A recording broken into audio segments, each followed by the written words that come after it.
ተነሽ እንደዚህ አይደረግም። السلام عليكم ورحمة الله وبركاته. አንዳንድ ደላላዎች በጣም ታሳዝናላችሁ። በተለይ ደግሞ ሴቶች ደላላዎች ምን አይነት ጨካኝ ናችሁ? እቺ ልጅ አሁን ያለችው ዱባይ ሀገር ነው። ታማ እየተሰቃየች በበሽታ ትኬት ወደ ሀገር ቤት ራሱ ትኬት ተቆርጦ ካልተላከልሽ አልሸኝሽም። ቅድም ለመጣሽ መጣች አጋጣሚ በሽተኛ ሆነች፣ ታመመች። እንዲህ ተሰቃይታ እስከምትሞት ድረስ እየተጠበቀች ቤት ውስጥ የት እንዳለች ሎኬሽናችሁን ሁሉን ነገር አግኝቻለሁ። እቺ ልጅ አንድ ነገር ብትሆን ማለት ነው ከተጠያቂነት እንደማትወጡ አሁን አሳውቃቸዋለሁ። እንዴት ነው ወገን ለወገን እንዲህ ተጨካክኖ፣ በተለይ ደግሞ ሴት ደላላዎች እንዴት እያደረጋችሁ ነው? የኛ ሀገር ደላሎች ሁሌ ግፍ አንድ ቀን እንኳን አይሰለቻችሁም? አሰላሙ አለይኩም ወራህመቱላሂ ወበረካቱ። ድና የተከበራችሁ ቻናል ቤተሰቦች እንደም ተከታታዮች እንዴት ናችሁ? ደህና ናችሁ ወይ? እኔ በጣም ደህና ነኝ አልሐምዱሊላህ። እናንተም ደህና እንድትሆኑ ተመኘሁላችሁ። ዛሬም በአዲስ ቪዲዮ መጥቼላችኋለሁ። ቪዲዮ መግቢያ ላይ እንዳያችሁት ወገናችን በጣም እየተሰቃየች ነው ያለችው በክፉ ደላላ መታ ዱባይ ላይ ማለት ነው። ሁላችሁም ሼር አድርጉ፣ ላይክ አድርጉ ለሚመለከተው አካል እስከሚደርስ ድረስ ማለት ነው። እኛ ያለን አቅም ሚዲያ ያለን ሰዎች በሚዲያችን መጮህ ነው፣ አቅም ላላቸው ማድረስ ነው። ሌላ ምንም አቅም የለንም። ወገናችን ደግሞ እንደምታያት በጣም በህመም እየተሰቃየች ነው ያለችው። ወገቧ መነሳት ራሱ አቃታታ። እኔን ስታሳዝን እነኚህ ክፉ ደላሎች ይሄው እንደዚህ ሆነሽ ካልሰራሽ ብሎ እያስጨነቋት ነው ያሉት ማለት ነው።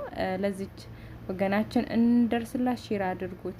የዱባይ ደላሎች ማለት ነው። ምን የዱባይ ብቻ ሳውዲ በየቦታ በተለይ የኢትዮጵያ ደላሎች መች ይሁን አላቅም ግፋችሁን የምታቆሙበት ቀን እኛ ይናፈቀናል። የምር እኔ የኢትዮጵያ ደላላ አጠቃላይ ቢቆም ባይ ነኝ። ማለት መልካም ደላሎች እንዳሉ ሁሉ ግን አብዛኛው ክፉ ስለሆኑ በቃ ቀጥታ በኤምባሲ ብንመጣ በደላላ በካምፓኒ ከምትመጡ ቀጥታ በኤምባሲ ብትመጡ ባይነኝ የምር። ምክንያቱም በተለይ አሁን ዱባይ ላይ ፋሽን ነው 360 ሺህ 300 ምናምን 200 ብቻ እንደዛ ከፍላችሁ መጣችሁ የምትሰቃዩ በራሳችሁ እጅ የምትሰቃዩ ሰዎች አላችሁና ምን አለ በ200 ሺህ ብር ሀገር ላይ የሆነ ነገር ብትንቀሳቀሱበት? ምን አለ በ350 ሺህ ብር የሆነ ነገር የምትንቀሳቀሱበት? 350 ሺህ ብር ዘና አድርጎ ቁርስ ቤት አይከፍትም እንዴ? የምር ይከፍታል። ዘና አድርጎ ማለት ነው። እኔ እኮ ይገርመኛል እህቶቻችን ስታመጡ ወይም ዘመዶቻችሁን ስታመጡ 350 ብር 400 ሺህ ብር ማለት 350 ሺህ ብር 400 ምናምን ሺህ ብር ከፍላችሁ ከምታመጡ ለምንድን ነው እዛ እንዲጠነክሩ ማታደርጓቸው? በራሳቸው ፍላጎት እንኳን የሚመጡት እሺ እምብ ብሎ ነው ይባል። ግን አንዳንድ እህቶች አላችሁና እህቶቻችሁን በእንደዚህ አይነት እሳት ውስጥ የምትከቱ ማለት ነውና እንደዚህ አይነት ማምጣት ያለባችሁ እዛ ቤት ምሰሩ ከሆነ ወይ መቀየር ወይ ጀማዓ ስራ ከሆነ ምታቁት ቤት ከሆነ ነው እንጂ በደላላ ይሄን አክል ብር ለምን እንደምትከፍሉ እኔ ግራ ነው የሚገባኝ። እኔ አሁን እህትሽን ይሄንን ብር ከፍለሽ አምጪ ብትሉኝ አላመጣም። ራሷ በፊላ ካሄደች ትሄድ፣ በቃ ምንም ማድረግ አልችልማ። አንድ ሰው የፈለገውን እስከሚያየው ድረስ ያንቀጨቅጨዋል አይደል?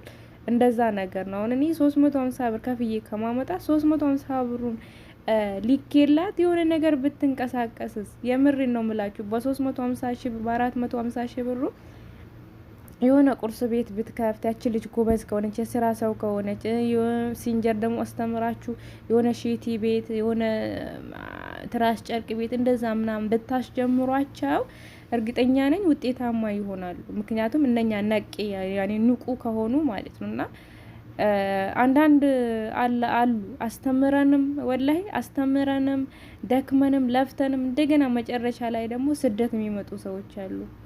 ከኔም ቤተሰብ ያየሁት ነገር ነውና በቃ እንደክማለን የት በደረሱ እንላለን። ግን በቃ አማራጭ ስናጣ ያንን ብር ከምን ከፍለ ለደላላ በመንገድ ላይ እንደዚህ ከሚንከራተቱ በመሃል ከሚታመሙ እኛም ደግሞ ከምንጨነቅ ያንን ብር ሊከን እንደዛ ብናደርግ ባይነኝ።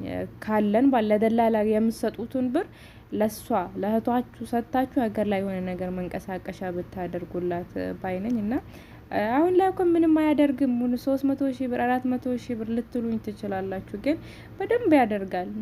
ንቁ ለሆነ ሰው ያደርጋል። የምሬን ነው የምላችሁ። እኔን የመሰለ ቁርስ ቤት 300 ሺህ ብር አይጨርስም። አይጨርስም ማለት ነው፣ ይከፍታል። እኔን ያለ ማለት ነው። እና እንዳልኳችሁ ሺቲ ቤት፣ ትራሽ ጨርቅ ቤት እንደዛም ባልትናም ይከፍታል። እና ዋና እነኛ ለስራ እንትናቸው ወይ ንቁ ናቸው የሚለውን ነገር አገናዝበን እንደዛ ብናደርግ ስደት ምርጫችን ባናደርገው ባይነኝ። እና እቺ እህታችን ደግሞ አሁን በደላላ መታ ነው ደላላዋ ናት እንደዚህ እያደረገቻት ያለው ዱባይ ላይ ካልሰራሽ ብላ ማለት ነው። አሁን እቺ ወገቧ ራሱ ተቆርጧል እኮ መነሳት አቅቷታል። የምር ማለት አይረዱም። ደላላ ሲባል ደግሞ ሲጀመር የሆነ ቢሮ ያስቀምጣችኋል አሉ። በቃ እዛ ላይ ረሃብ አለ፣ እዛ ላይ ዱላ አለ፣ እዛ ላይ በቃ እርሰ በርስ ትንፋሹ ምኑ ህመም ብዙ ነገር ነው ያለው። እና እባካችሁ ከመጣችሁም ዳይሬክት በእንትን ነው በኤጀንሲ ማለት ነው። እና በደላላ ባትመጡ በቃ እነኚህ ደላሎች አምጥቶ ይወረውራችኋል። ከዛ በኋላ ሲደወልላቸው ስልክ አያነሱ። ከዛ በኋላ በቃ የራስሽ ጉዳይ አሰሪም ልሰሪ አልመጠሽም ስድባቸው መከራ። እና እንደዚህ ነው የሚያደርጉት ማለት ነው ደላሎቹ።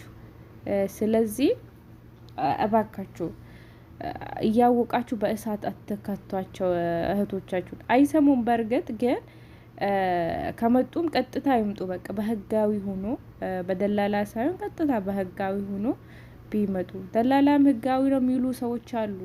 ህጋዊ ከሆኑ ለምንድን ነው እንደዚህ የሚያሰቃዩት? እሺ ለምንድን ነው በአንድ ቢሮ አፍኖ የሚገድሏቸው? እንደ ህጋዊ ሆኖ እንደዚህ ያደርጋሉ እንዴ? ምንም ቢሆን ግን ህጋዊ ስትሆኑ ለብዙ ነገር እንትን ይላል። እና ስታመጡም ደግሞ እንደዚህ የጀማዓ ስራ ከሆነ የምታውቁት ቤት ከሆነ እንደዛ አምጡ እንጂ ለደላላ ይሄንን ሁላ ብር ጨርሳችሁ እንትን አትበሉ ባይነኝ። አብዛኛው ሰው ሲመጣ እዚህ ሀገር በ400 ሺህ በ500 አሁን በዚያራ የሚገቡ ሰዎች አሉና 500 ሺህ 400 ሺህ እየከፈሉ ማለት ነው። 12 ሺህ ሪያል በኢትዮጵያ ሲመነዘር አስቡት እስኪ ወደ 400 ሺህ እንደዛ ይጠጋል። አይሚን 400 ሺህ እንደዛ 400 ሺህ ይጠጋል። እንደውም ወደ 5 ማይገባም ብላችሁ ነው።